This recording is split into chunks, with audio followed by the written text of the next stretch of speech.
Hi, welcome to Playtonics. I'm Jords. I'm Rocky, and this is the show where we adapt TV shows and movies and books and all kinds of fiction, really, into role-playing game sessions. We talk about what you got to prep and how you're going to run it at the table to make a session that actually feels like the thing that you're trying to nail.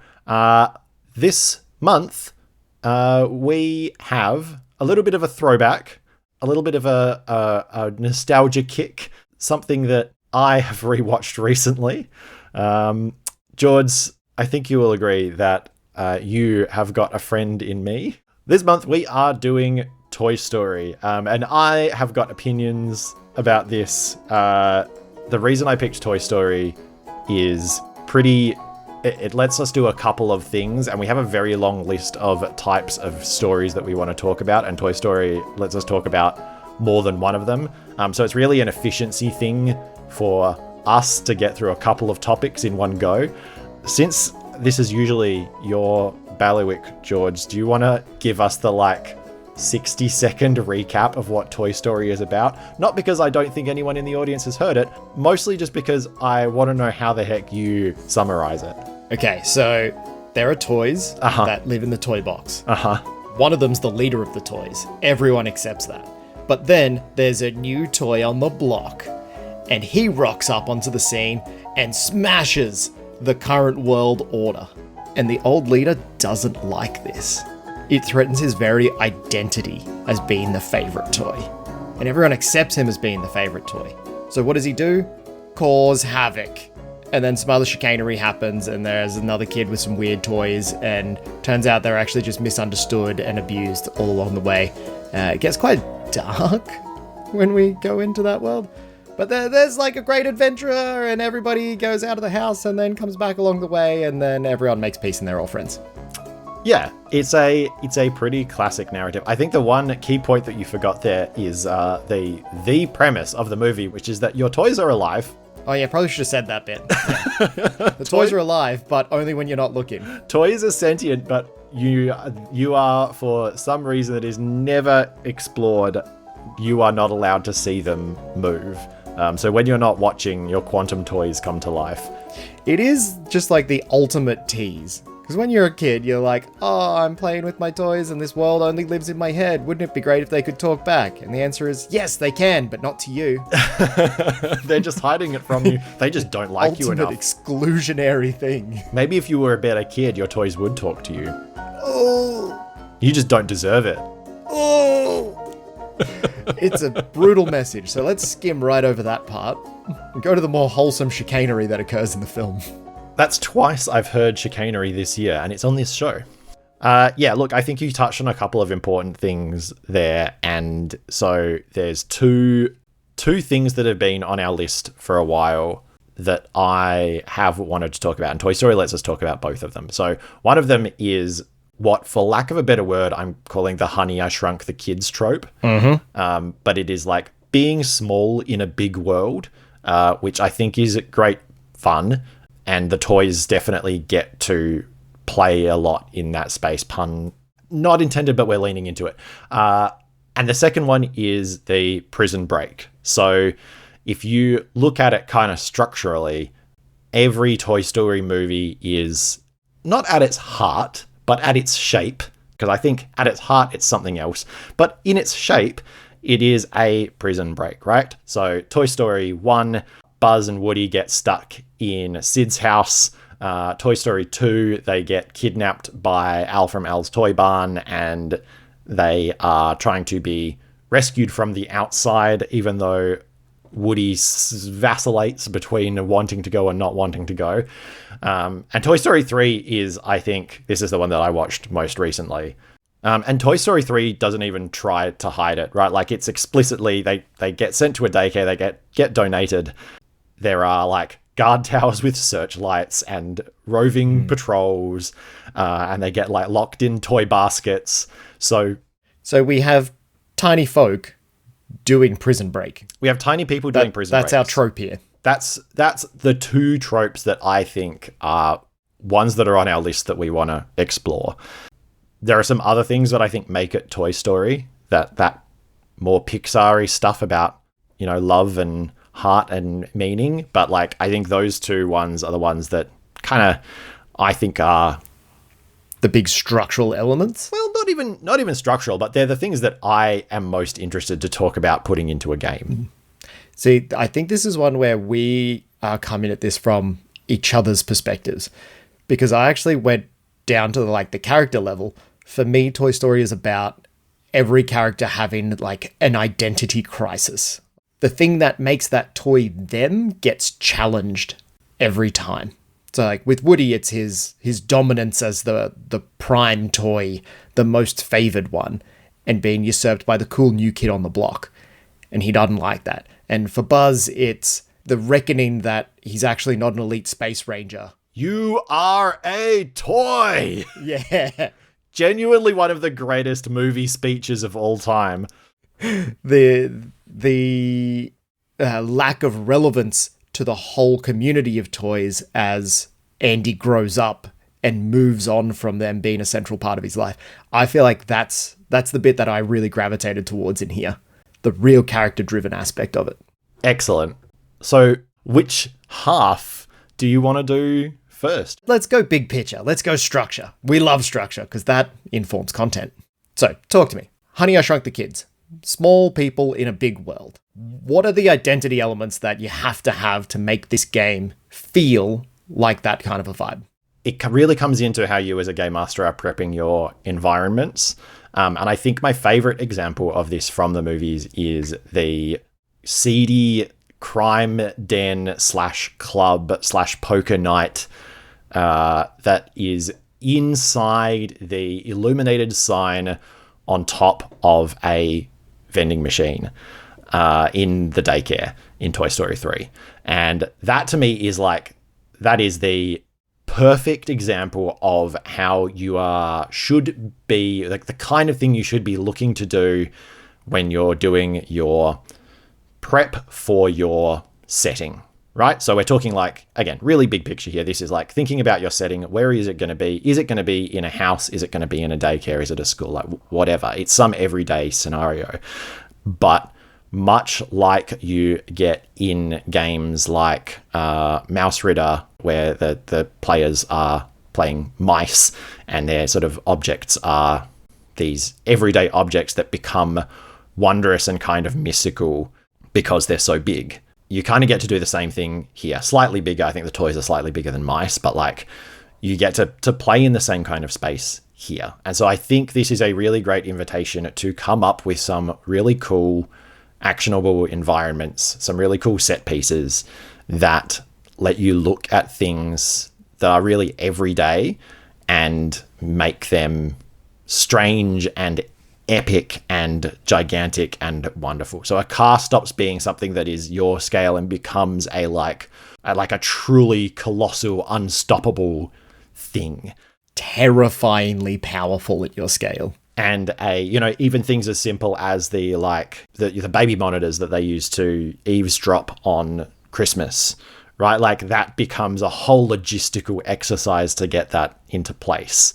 Yeah, there's an invitation there to like really have some fun with your settings and to go and look around and stick your like phone camera into some spaces and do some describing of things that are around you. Like I am 100% sure that scene happened because someone at Pixar was in their Toy Story headspace and was like getting something from the vending machine and had a look at this, glowing sign at the top, and they were like, I wonder what's behind there, and stuck a camera behind there, had a look around and like turned that into a setting from a movie. Like I think this is a really good opportunity to set it somewhere that is familiar, right? So your players are going to know what you're talking about. It's not like Fantasyland where you're going to have to explain what, a dragon's den looks like. You can say it's the top of a vending machine, but then you get to make it weird and strange. And so what that gives us is a environment that is already familiar to the players. And that means it already comes with affordances, right? They already know how to use it.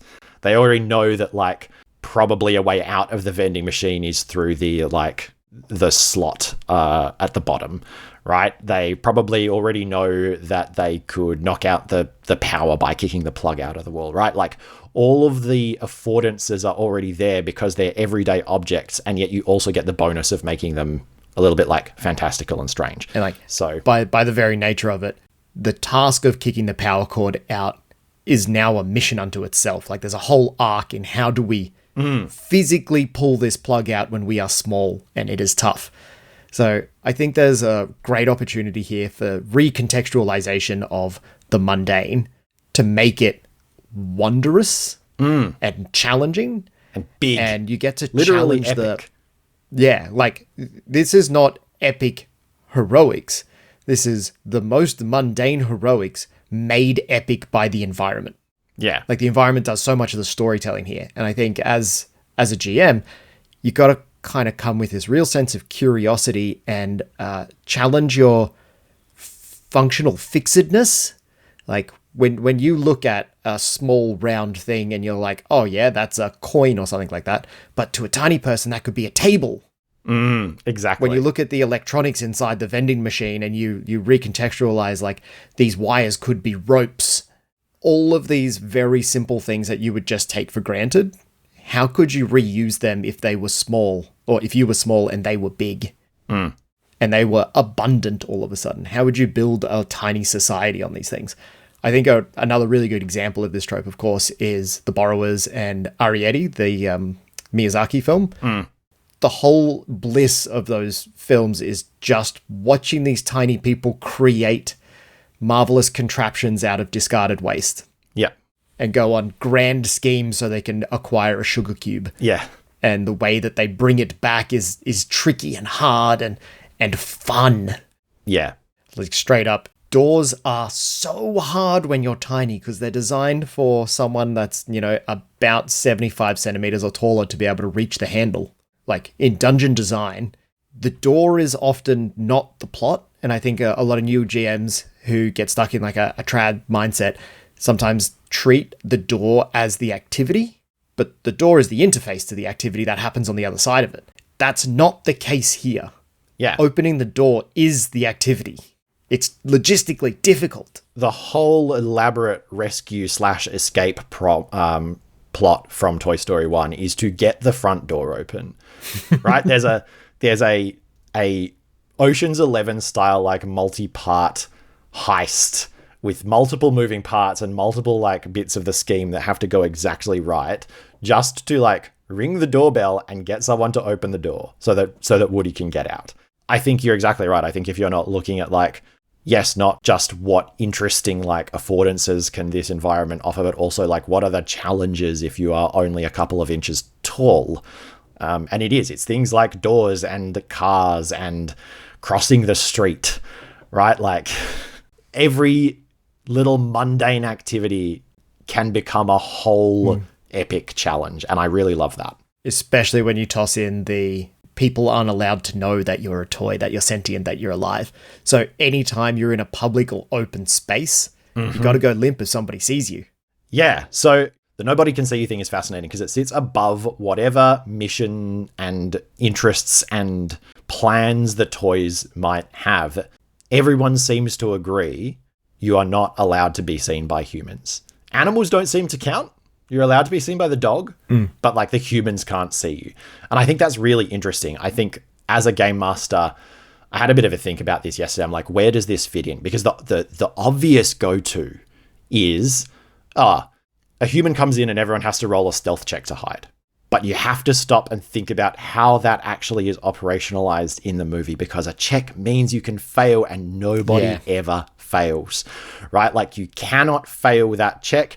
It is less of a, in universe, it seems to be less of a, like, you should not. It's not a societal law. It's more of a law of physics. Like, you may not. Like, it is not possible for you to be seen moving by a human. That is transgressed like once or twice in there, where it's like the toys are at risk of being discovered.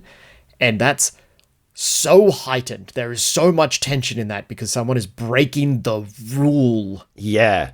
I think actually literally only once in the whole franchise. I can only think of that bit at the end where Woody, like, freaks out Sid and I don't know that we see it used again in the franchise. I feel like that's something they almost tried to like walk back.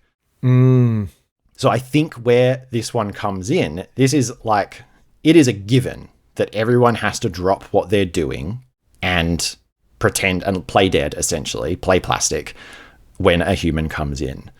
If you look at how this is used in the movies, it's a pacing tool, right? Whatever issue is at hand has to be resolved by the time that person walks in, because then everyone drops, right? So it's things like Andy's mum walks in, everyone has to play dead, and then at the end of it, Buzz is gone, right? Like it's things like that. It's your way as a director to force the issue, to force a resolution to whatever's currently being discussed.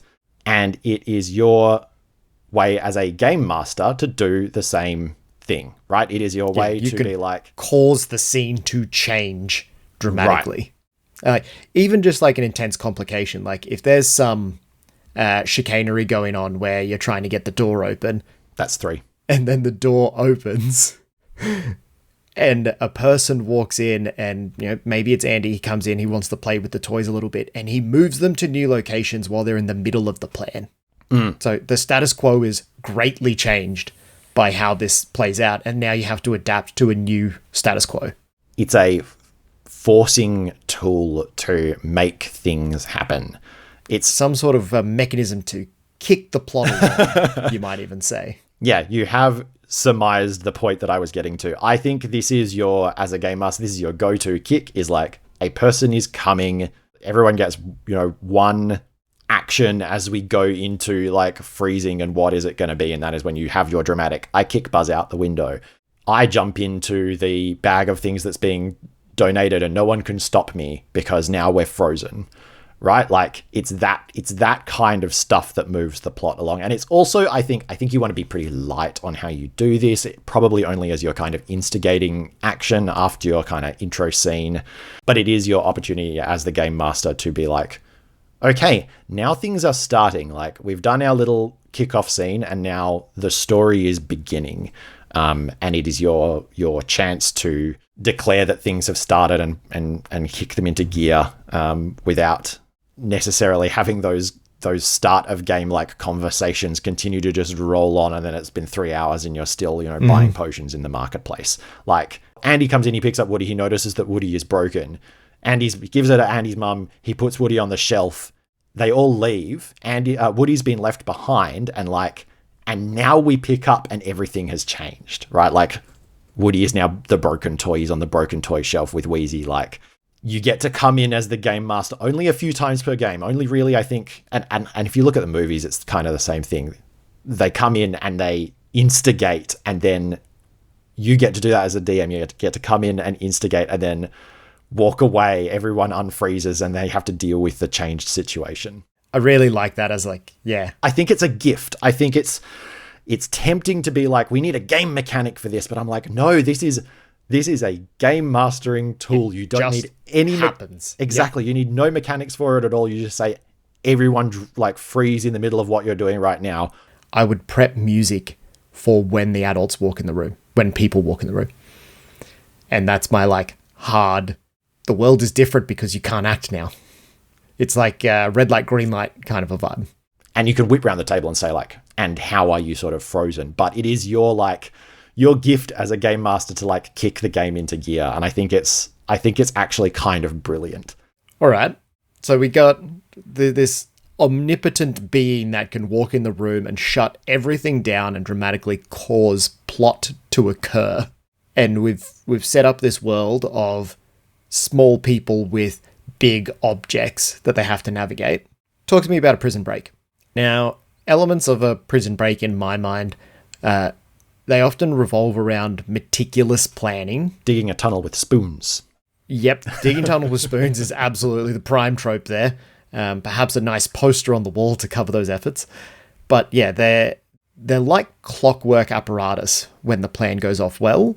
It's like, you have to be here at this time because this patrol will go past, so that then you can manipulate that to trigger this event so that this door is open at this time to slide through. Like, it's very much space and time bounded plans for everything. But that's a lot of work to prep. What are the bits that we have to draw in? Exactly. I think you can kind of join the dots from the other two to this one, right? You've got these small people in a world that is not designed for them, that is in many ways prohibitive. Like, doors are a huge challenge, roads are a huge challenge. Any environment is difficult to traverse, right?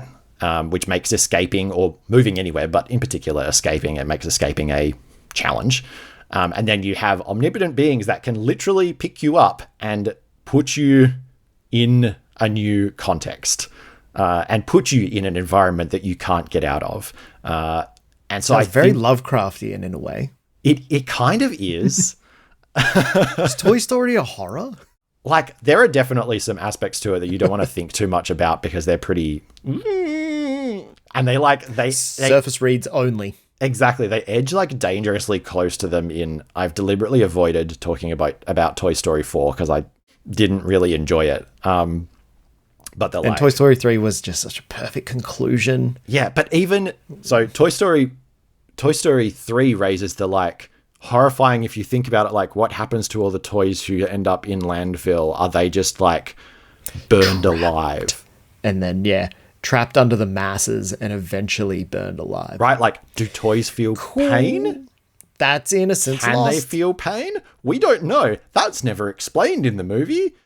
Yeah, but there are fates worse than death. Exactly. If you take a toy apart, like do its... Because we know that Mr. Potato Head's constituent components continue to function. Is that a property of his unique biology? Man, that's messed up for Sid then, because he's effectively pulled pieces of toys apart and stuck them back together in other bits. So, like that baby's head on the spider's legs. Are those two things operating independently? Right? Like, what if the ship of Theseus, what if the boards were sentient? Ooh, we should write a Delta Green shotgun scenario about this. This is now a horror game, and like I would absolutely play that. But then the Toy Story 4 like aspect of it as well, which is like, as soon as you put eyes on a spork and play with it, it is declared a toy and thus becomes sentient. And that is like, again, you have birthed consciousness into it, skating dangerously close to like explaining the magic of their own world. And I think that's one of the reasons that movie doesn't really work, because it tries to play too much with explaining the magic. And it's like, no, don't. We just have to accept that toys are alive. Has to be taken for granted. Exactly. We have to just accept that toys are alive. And if we dig into the whys and the hows of it, like you just gotta like, no, close that box back as up. Soon as we start flirting with that idea, you start to like extrapolate. So factories are literally birthing consciousness en masse. Like, where the toys are made in China, they are just producing sentient entities. Yeah. Like nobody's business. What's the natural end game of that? Slave labor. We redesigned the world so we can get all these tiny workers to do all the...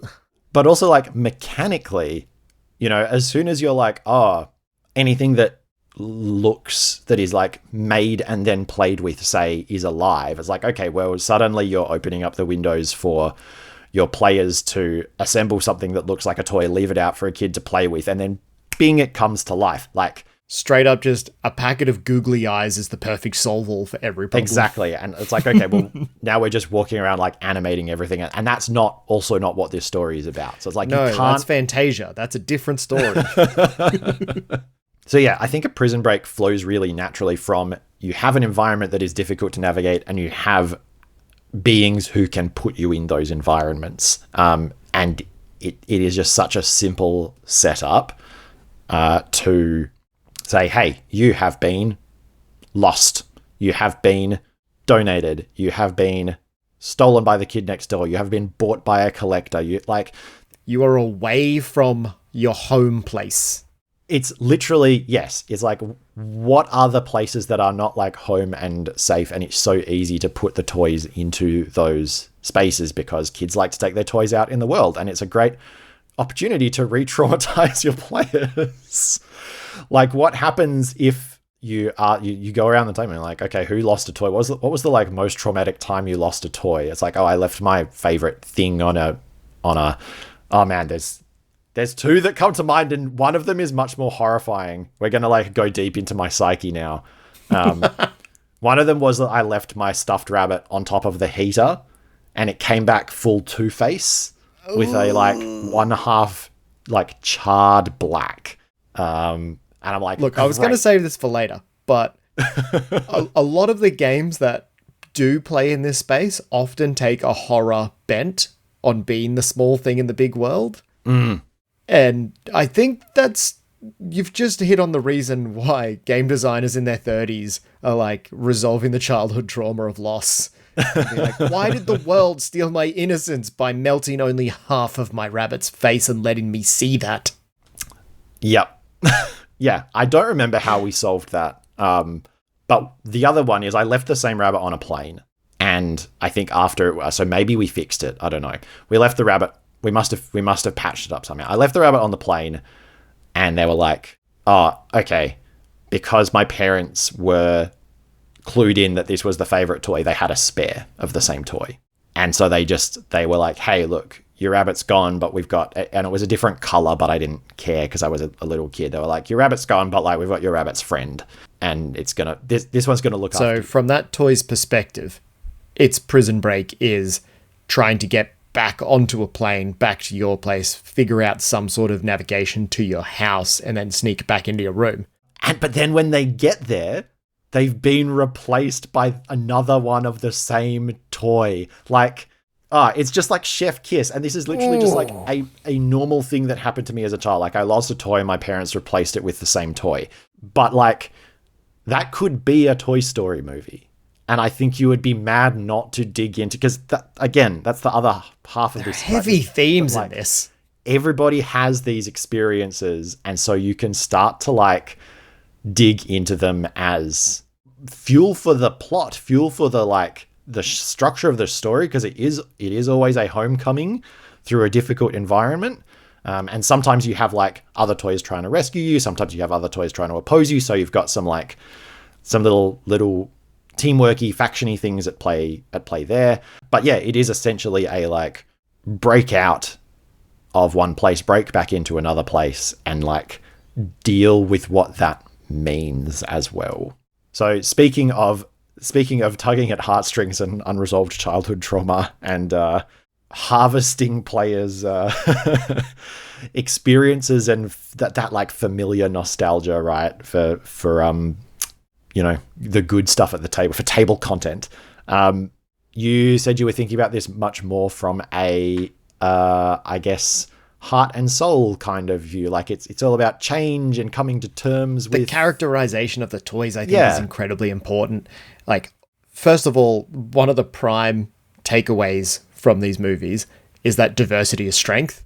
Because always the like clever plans that they come up with leverage all the individual capabilities of the very different toys. So I think there is a strong tie between like the physical presentation of the toy and their personality and the thing that drives them.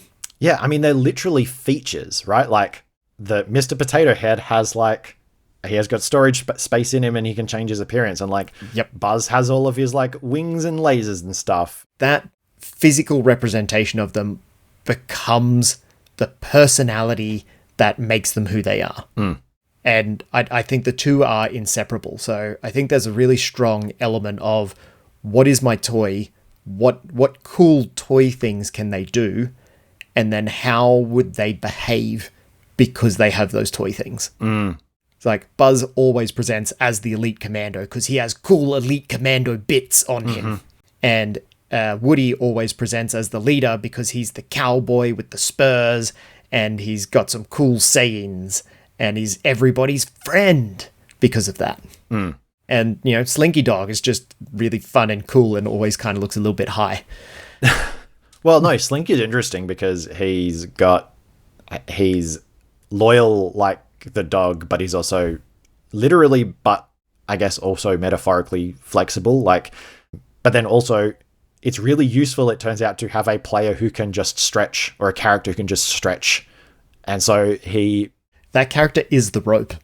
Exactly. And so he becomes like, and they use that all the time. It's not like a James Bond situation where there's, each gadget gets used only once. Like they use slink stretch all the time. They use it to get down things. They use it to get up things. They're like, the limits of how far you can stretch behind the moving van is a whole moment. Like they take that one feature and they absolutely like get to play with it, which is not a thing that you always get in RPGs. You don't always get to use your gimmick, but I think because the environment is so hostile, you also get to have some affordances that are like yourself and that are like always on and always available. And I think it's a genre or a franchise that really encourages you to use them.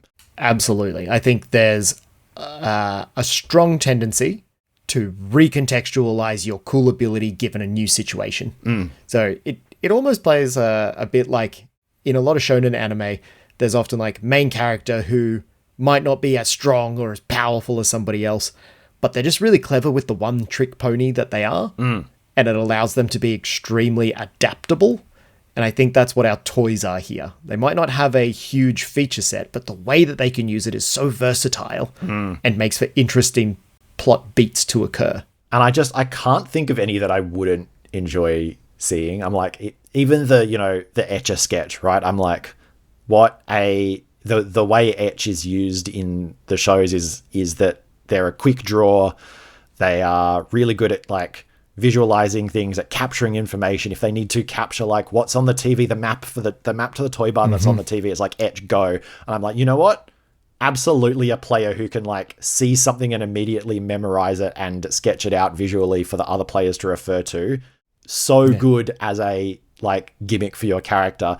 Also presents such a fun weakness where like as soon as they get shaken, the information is gone. Like it sounds like a dumb toy to be, but you could make it work and have so much fun with it, I think, having someone play Etch-a-Sketch. That weakness element, I think, is also pretty funny because all of your toys, you can imagine the way that they break really easily. So like Slinky gets tangled. Oh boy, does I challenge anyone out there who has ever held a Slinky to not know what it feels like when that bastard gets tangled. Great fail states that are unique to each character, each toy, but then also that personal driving element that makes them stick around and work together as a team to achieve something. It's like a personal ethos for each of the characters that is tested in each film. Everyone has their element that is pushed to its limit so that they can then grow as a character. I would want that to be, I think, a strong mechanical component of the game so that it ties so tightly to the fiction. Oh, absolutely. And it's like everyone, and this is, I think, when we get to like the Pixar of it all, right? Because it has been, the stuff we've talked about so far has been like a little bit mechanical, a little bit gamey, but that like, this is the meat of why people love these movies. And I think if you don't have it, you are just playing toy soldiers. Like it is change. You are right. It is like coming to terms with the status quo that has changed. It is coming to terms with your like changes in your identity and your purpose. Like, what is the purpose of a toy? What is the purpose of a favorite toy? Is it to always be there, or is it to move on and be someone else's favorite? Like, what does it mean to be around forever? Does it mean being loved and played with until you break, or does it mean being preserved and enjoyed from afar? Like, these are not small questions, and not only do they drive a lot of like, I guess, the internal change within the plays, they're also a source of conflict, right? Like that conflict between like, Woody, your place is with Andy, your job is to like be there for Andy whether or not he needs you right now, versus your job is to like, you are a historical artifact and you can be loved by millions for generations. Like, neither of those is wrong, and that is the thing that drives the plot of Toy Story 2. They're not wrong. Woody picks a side, but like neither is necessarily invalid on the face of it. The thing that is wrong in there is when the choice is made for you. Exactly. When you're forced into it. Yeah. When you, like, loss of agency is the villain. And like the way that you behave in attaining those goals. But it's not necessarily wrong to want to be in a museum, for example, or in a daycare, for example. Like, we see how that looks. I think Toy Story 3 does a really good job at like not invalidating that that conflicted path when we see the daycare in the after times. It's like, well, Woody and the team have decided that it's not for them, but we also see the situation at the daycare change, and it's no longer run like a prison. It is run as like a cooperative kind of, everyone taps out, everyone makes sure that they get cared for each other, and like to be loved by many kids rather than just one is like also a valid pathway. And we get to see that actually played out, which you don't so much in Toy Story 2.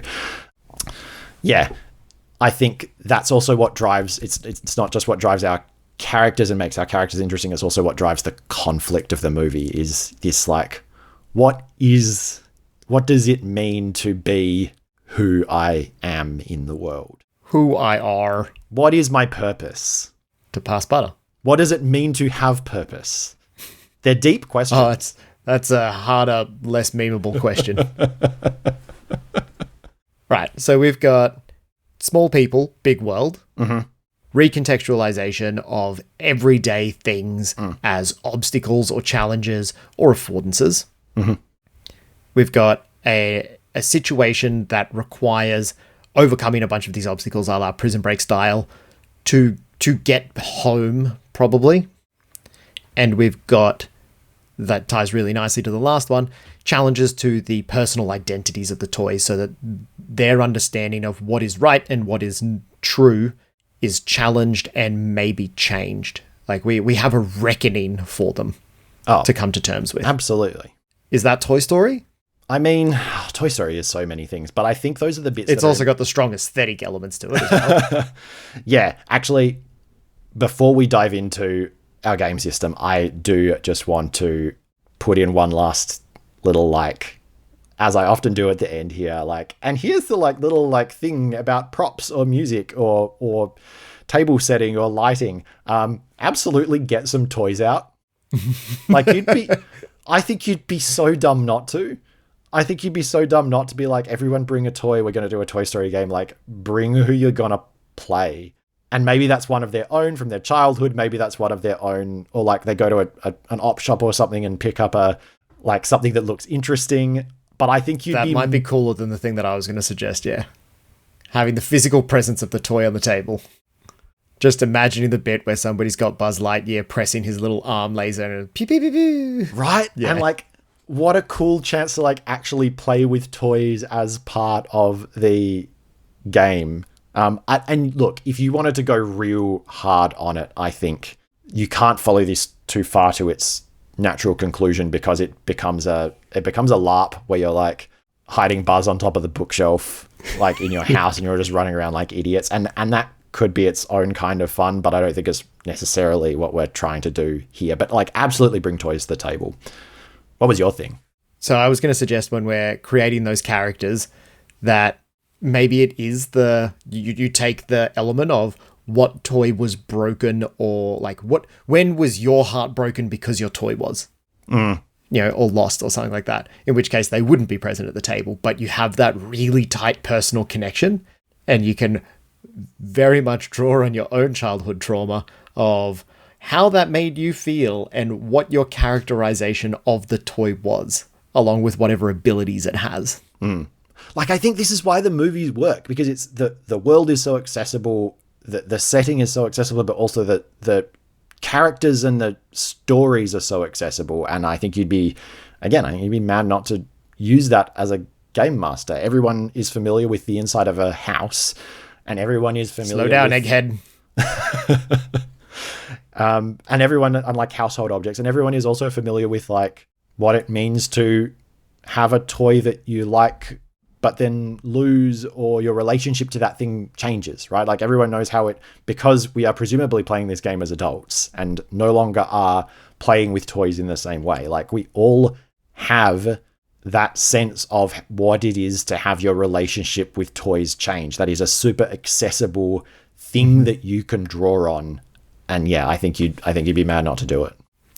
And just for all the Warhammer fans out there, the relationship between the toys being something that you buy once and you fool around with in many different ways, versus meticulously paint and put on the shelf, and then they come down for special occasions to do war. It's like, there's a pretty cool identity in those little guys as well. Like, I would actually be like, heck yes, bring your, because you know the little like green army dudes in the movie, Yeah. right? Like I imagine it would be a similar kind of, and maybe you're playing a squad of them. Except they are now a like quite strong, pretty fascist military parade looking group of dudes behind the glass cabinet.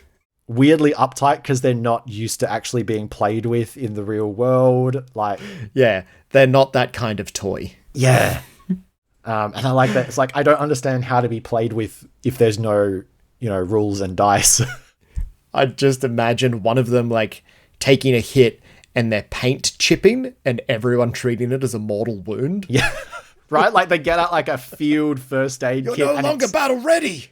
It's you take out a field first aid kit and it's all just like Citadel paints. Speed paints. And all the other toys are like, you're fine. You're not broken at all. It's like, no, he's not table legal if he's not fully painted. He can't participate. Oh, man.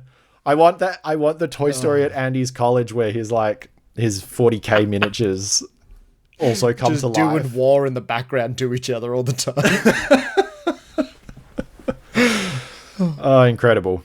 Yeah, strong element of identity or drive in those toys. So yeah, I think I would definitely start this one, I think, from the characters outwards. Like, we know we've got a bunch of elements that are really easy to improv on the fly, like the layout of a house and the obstacles like doors and windows and literally just height. The concept of height is a really big player. I think that would reward some scouting by you as the game master first. Oh, yes. I think having that awareness, but like not necessarily prepping anything, just so much as familiarization with that world, in the same way that you might like watch a movie, but not necessarily prep a structure from a movie. Yeah. And in a thing that I've just thought of, maybe some like, if you're getting your phone out to, stick it down low on the floor, some like, it's a really easy one to make assets for. Like, you just stick your phone at toy height, tilt it upwards, and you have all of the, like, examples that you need of, like, how things look like. You come across a towering, monolith, and it's a bookshelf, and it's your bookshelf, and you've just taken, a really low-angle shot of it, right? Like, it's actually a super easy one to prep some visual prompts for if you just walk around your house and take pictures of things from weird angles. And you don't have to use all of them. That doesn't mean you have to assign each one a scene or something that happens there, but if they do happen to try to escape out the window, it's like, I actually took a photo of a window from a toy's POV. Like, you can bring that up, and it's really easy to add some visual elements to the story without having to be, an incredible artist who can draw fantasy scenes. But I guess the flip side of that is like super easy to do. If you're just doing one around a house, it's actually super easy research to do, on the fly. Back to characters. I would want my players to be building their characters with that strong identity element, a singular drive statement that says, this is why I do what I do, and what my ideal home place would be, how I like the status quo. And it might not be that you're the favorite, but it is that you're loved by all the other toys. It might be that everyone in the household plays with you at some point. It might be that you're bonded tightly to one person in particular. That gives cause to be challenged at some point. And then I would start looking at those structural things of obstacles, which we've already covered a bunch. Doors, windows, height, family pets, the outside. I really like birds. Like, I really want to have, if somebody goes out into an open space, I want a thread of birds swooping them to be one. And I live in a neighborhood that has several different gangs of magpies, and I just imagine them curiously. I was gonna say, you are shiny, and you will be added to a bower. Or like the full on eagle comes down, like a wedge-tail comes down, is like food, and then takes you back to a nest and is like, you're not food, but there are lots of little babies here that want to eat you now. So having a couple of those in the back pocket and like an inciting incident. Like, what's the big thing that's going to upset the status quo here? Is that child gets old? Well, yes, but also that's where I think is your actual instantaneous sort of moment of change. I think that's really where your humans come into the room, everyone has to freeze, comes in as a way to kick things up. So, yeah. I would want to have an opening scene before that happens, just to establish this is the you meet in a tavern, but it's Toy World. Yeah, and you get that in the movies as well, and that's when we actually get to, at least at the start of Toy Story 2, we get to see into the, like, fantasy world that Andy is constructing. I think one of those as an opener is actually great fun, because it doesn't need to make sense. It doesn't need to be anything other than just, like, narrating what happens.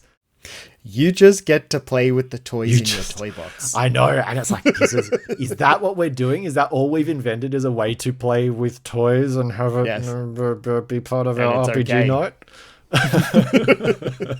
Well, I love how we use that euphemism in so many other contexts, and this time it's extremely literal. Literally go play with your toys. Yep. This works especially well if the players have brought toys to the table, and then you just get to play a scene while they watch. That'd be so weird and fun. Yeah, we're just doing the intro scene, and it's just like freeform kind of narrator. It's like you're literally you're playing with the toys. You're playing make-believe with the toys. And then inciting event occurs. Yep. Dramatic status quo change. Which I think is canonically the toys becoming separated from whatever their concept of home is. Yep. You have been removed for a reason. And then the rest of the game is overcoming obstacles on the way back. And I think I would have a couple of fun set piece obstacles. And I don't know that I'd necessarily worry about prepping the transitions. I think I would play with the contextualization in the moment. I would improv that. Yeah. We've already done the hard work of pulling out, like, car is very scary. Like, a bus is scary. If you have to travel overland, that's scary. Now it's just a matter of, like, where do the players want to take it? And then jumping on board with that. Yeah. So, yeah, I think prep-wise it is super easy. I think it's you prep an inciting incident, you prep some, like, interesting environments, and you plop the characters far from home and let them make their way back. In terms of the prison break element, I was thinking before, like, prison breaks for me conjure blueprints on the wall, people sitting around in the dark trying to discuss the plan, mapping and timing, like, guard routes and, like, very detail heavy things. Yeah, they're almost heists, but with the thing that you're heisting being yourself. Yeah, you're heisting with no resources, but cleverness and time. Like, really primitive tools. I think the primitive tools aspect works well for our toys. Like, their biggest tool is their toy set features. Yeah. But I'm not going to be prepping meticulous guard routes and watchtower sightlines and floor plans and blueprints. That bit's not so fun for me to do, especially when I know that the players might just avoid that entire section of prep.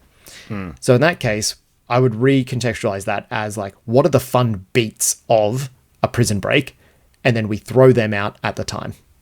So if we set up an environment, so the adult has come in and thrown everyone into the bag and they're taking them to be donated to charity.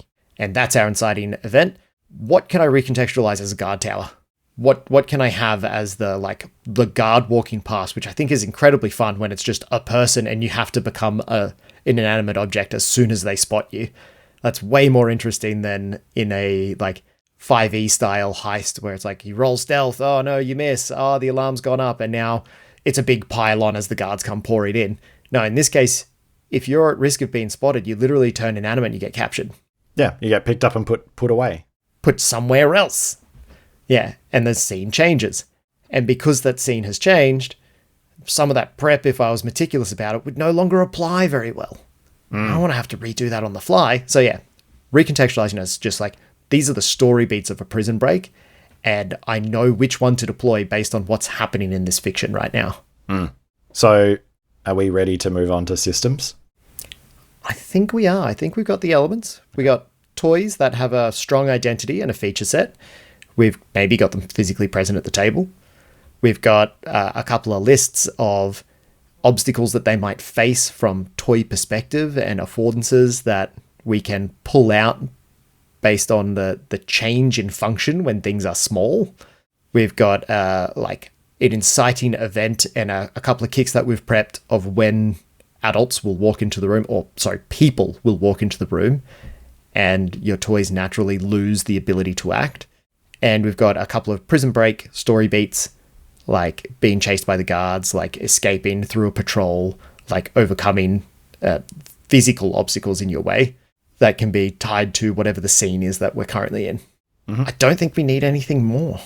No, but there are some tools that I think I want as a game master mechanics-wise, that whatever system we do this in, there's some things that I want to be able to have at my disposal, or to have my players have at their disposal, because having rules for how to do things makes them easier to do. So should we talk a little bit about what we would run this in? Absolutely. You sound like you've got something front of mind right now. I do, and it's what you would expect. Wait, can I say mine first then, just in case? Yep. It's Fate. Yes. Wait, is that yours or is that you guessing mine? No, that's mine. I sat down for a while thinking about how to mechanize these wildly different toys, and I was like, it's got to be some sort of a universal mechanism where you can pull these traits of, but I'm very flexible, or I can be long or short, or I've always got the right thing to say when you pull the back of me to inspire the group. The spectrum of what toys and features they can have is so broad that to model that with an overly mechanized system, I think would take away some of the magic. Yeah, so I'd go one step further and I'd say specifically Fate Accelerated. So Fate actually has a very classic list of like skills. Like they're things like athletics and burglary and like drive a vehicle and, shoot. And I think that's not granular, or that's too granular, for what we're kind of talking about.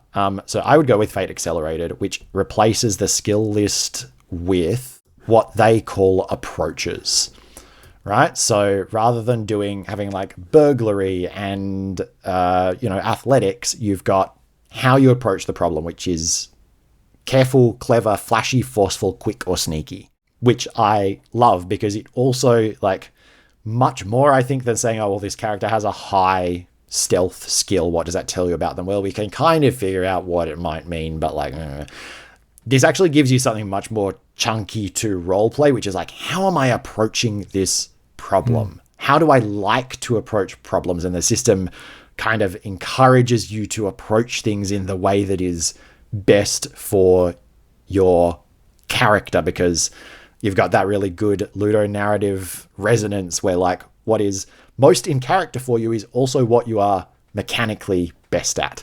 So it's like if you are a very careful character, you are going to do best if you take a careful approach, if you get to roll careful and set things up so that you get to roll your careful. So I think Fate Accelerated is the way to go, because the skills are too diverse. It doesn't make any sense to be talking about Woody's athletics versus like Buzz's shoot, like nonsensical.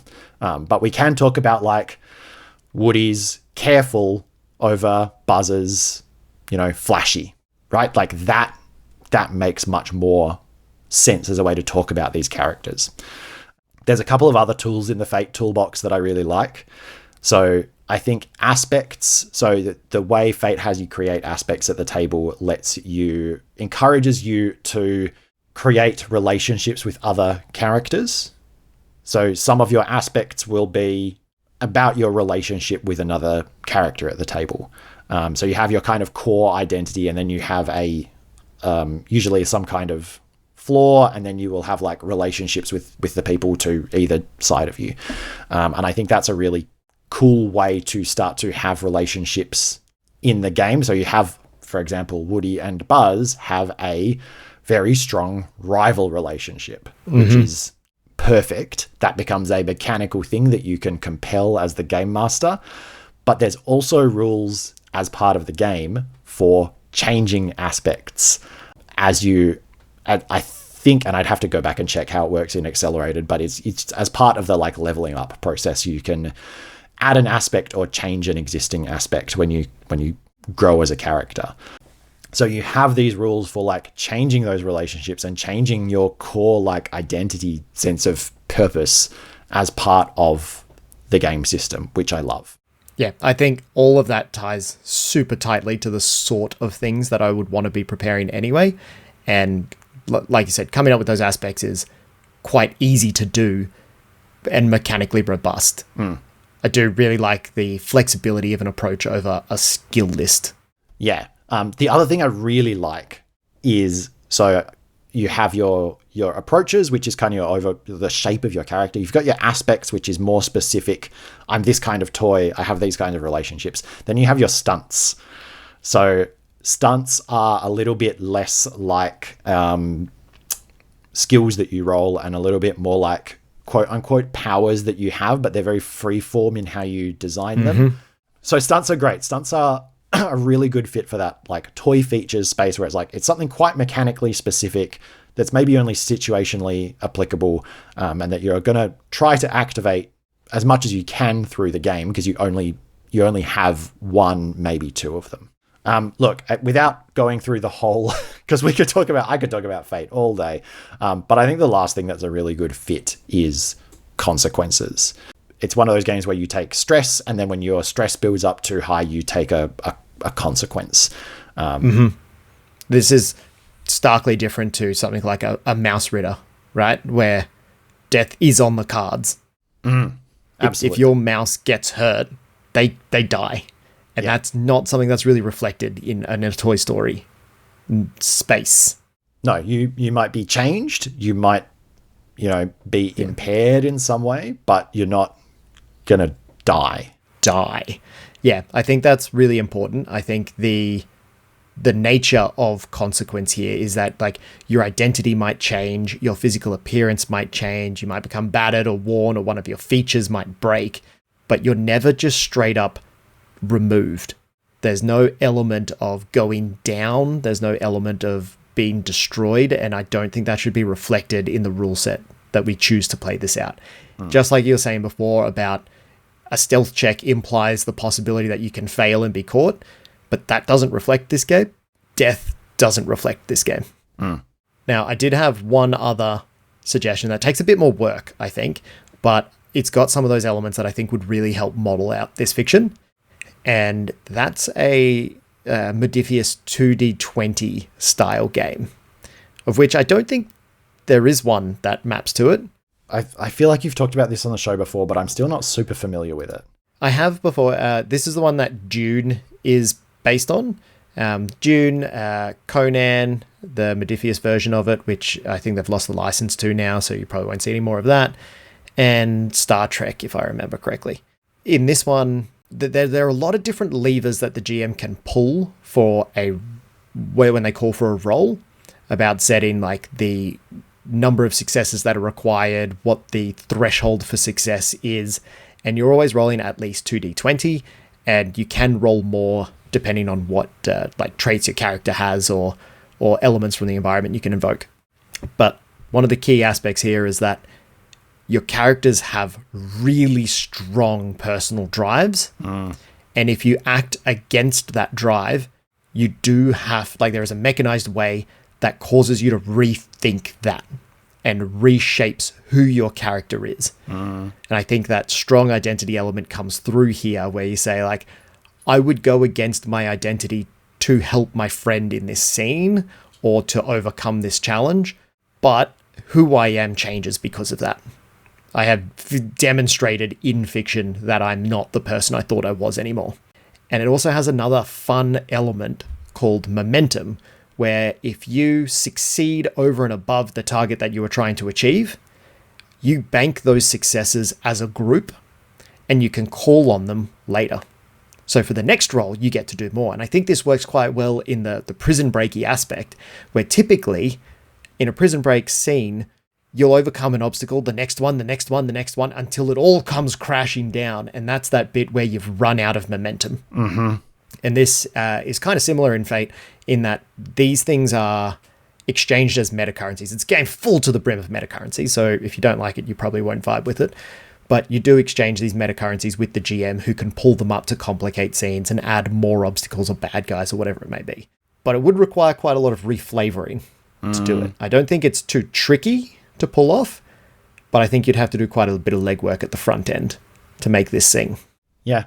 So that's twigged some thoughts. I have two ones that I want to just ask you about real briefly. The first one is, how would you feel about doing it in something powered by the apocalypse? Because I know the shifting towards one ideal or the other really reminded me of Avatar Legends. I thought the same thing as well. I might just be a bit naive here. I don't know of one off the top of my head that's already written for this. I've seen a couple that play in the like toys but spooky and toys but horror sense that we chatted about earlier. But I feel confident that something probably exists in there, and I think it would also be a very good fit. I think the paradigm of PBTA would fit this story quite well. Yeah. And also typically helps with a low prep style game. I think probably what you lose is that PBTA does tend to be based on, like, I guess, pre-existing classes a lot of the time. Yeah, archetypes. It's not quite as easy to, like, write your character sheet at the table unless you had a system that was kind of set up to let you do that. Yeah, I think that one very much depends on the implementation of the PBTA principles, where some are more closed than others. I think if you were trying to do a product, like design a game and not plan a session, I think PBTA would be the go. I think you'd sit down and write a really good PBTA Toy Story game, but unless that already exists, it's a lot of work just to play one session when fate is right there. And I think there's quite a lot of depth to the design of the moves. So if you're not already familiar with those principles and where to draw the line between like GM authority and shared player authority, I think people might not appreciate just how clever some PBTA designers are in the way that they sketch out their moves. Like, I would happily run a PBTA Toy Story game. I will freely admit I am not up to designing one. Like, I don't have the chops. My other, like, quick fire question to put to you is, we talked a little bit about, you know, heisting and elaborate plans. Thoughts on a Forged in the Dark? Look, you know that I'm a stan for this, but I just think there are too many elements that you would have to cut or change. So Forged in the Dark is a clever weave of two different games, right? There's the in-score elements to it, and then there's the factional elements that play out over a campaign. In the nature of the story that we've planned out, I don't think those factional elements really evolve that much. They're more a given. And as a result, like, a lot of the consequences that you can throw at the table then get neutered, where, you know, you're standing with a particular faction increases or decreases because you took these actions. Or, like, the heat mechanic would have to be reflavored entirely, because at no stage do you get a higher chance of being discovered by the people, which is, I think, the easiest one-to-one correlation there. So I think at best then you'd be trimming it back to something more like a Cyber Plus Punk, which just lives in the session, and I think could work okay, but I just don't think it's as tight as something like ties as well to something like a Fate. It's like, could be done, but like it's too much like squeezing 5e into it, you know? I was about to say, while we're talking about could be done, but... Yeah. I absolutely would not do this in 5e. I just don't think there's any point if you're not getting to play with the, you know, toys. I think you'd spend far too long trying to write ability, like, you know, character abilities for 10 different types of toys, and I don't think you'd actually get to play. Plus 5 to slinkiness. Right? Like, it's... When you're rolling a d20 and adding a modifier, the modifier has to be huge to more convincingly affect the roll. And if your one thing that you're really good at is being a slinky and you have to roll for that with a significant chance of failure, it's not a really good modeling of that fiction. Yeah. And if you overcome that by saying, well, you've got expertise in it and you've actually got plus 10, well, then why are you doing this at all? Yeah. Like, it's fighting the system as opposed to playing well off it. No, yeah, you're exactly right. Just so it's on record, I also probably wouldn't bother in 5e.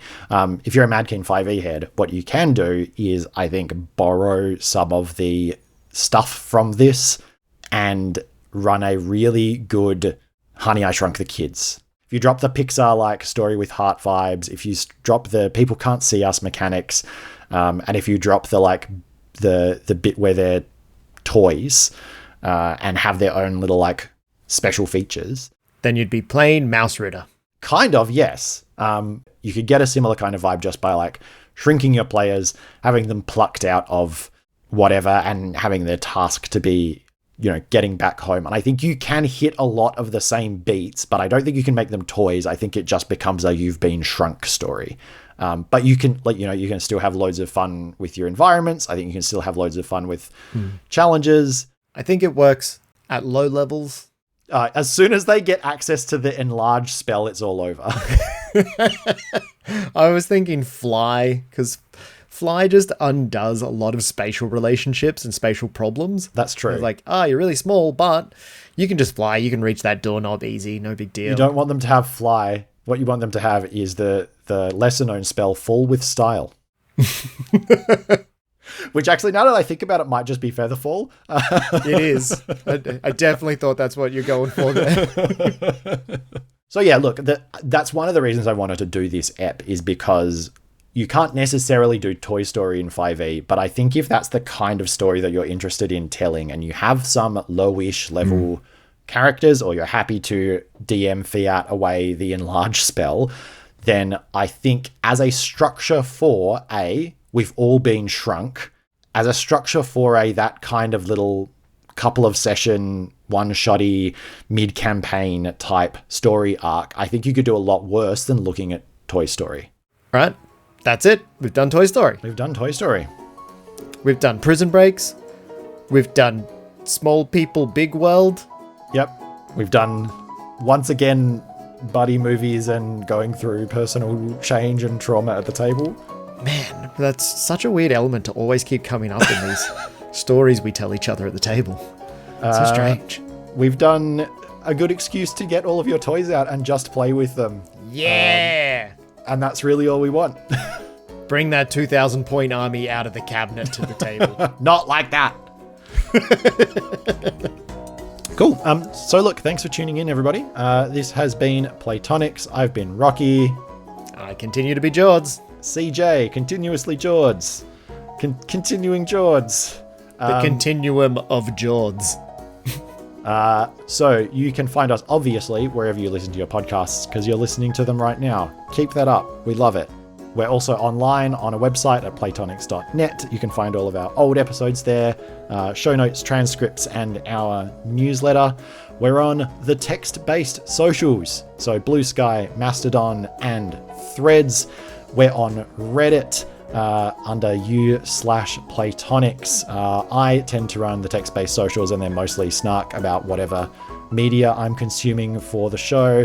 The Reddit is mostly Jords, and it tends to be much more substantive and thoughtful commentary about role-playing games. So pick your poison there. And over the last couple of weeks, recommending Shadow of the Weird Wizard. The place we'd really love to see you, though, is on Discord.